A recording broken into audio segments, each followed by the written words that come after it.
la grande messe de l'investigation journalistique, la plus grande tribune politique de la Guinée. Avec Aboubacar Diallo, Talibé Bari, Mohamed Mara, Mamadou Ouri Diallo, Akoumba Diallo, Kabinet Fofana, Mohamed Kaba, Mamadou Diambaldé. Bonjour à tous, bonjour à toutes, merci de nous rejoindre, c'est Mirador, nous sommes le mardi 18 janvier, vous nous rejoignez sur le 95.3, modulation de fréquences et sur l'ensemble de nos plateformes digitales. C'est parti pour un safari de 3 heures.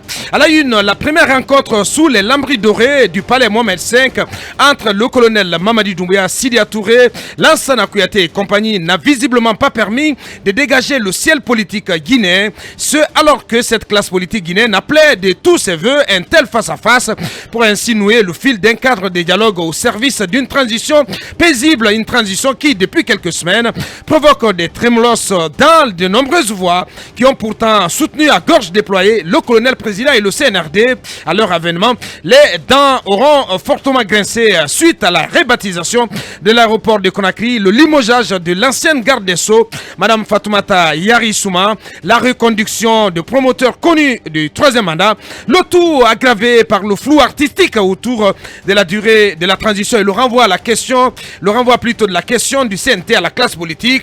Des questions à se poser ce matin. Faut-il déjà craindre une rupture de confiance entre les nouvelles autorités et les acteurs sociopolitiques du pays? Ces acteurs nationaux et la communauté internationale disposent-ils de moins de pression sur la junte militaire guinéenne?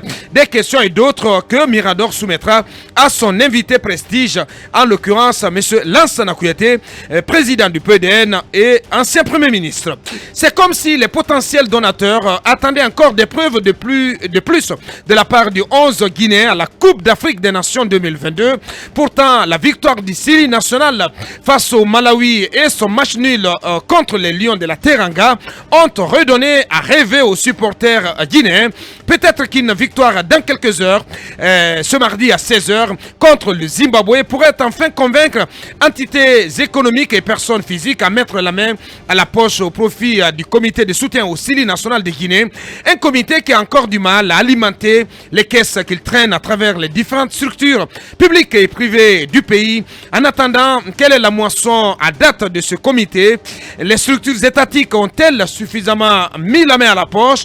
Le comité espère-t-il finalement faire mieux en cas de qualification du Syrie national en 8e de finale de cette CAN qui se joue au Cameroun? Des questions que nous allons adresser à notre premier invité qui va nous rejoindre dans 30 minutes sur ce plateau, M. Malik Kébé. Il est membre du comité de soutien au Syrie national de Guinée. Le Syrie national de Guinée, il faut le rappeler donc, qui affronte le Zimbabwe ce mardi quand il sera 16h en temps universel. Voici donc le menu. Encore une fois, merci de nous choisir, merci de nous rejoindre.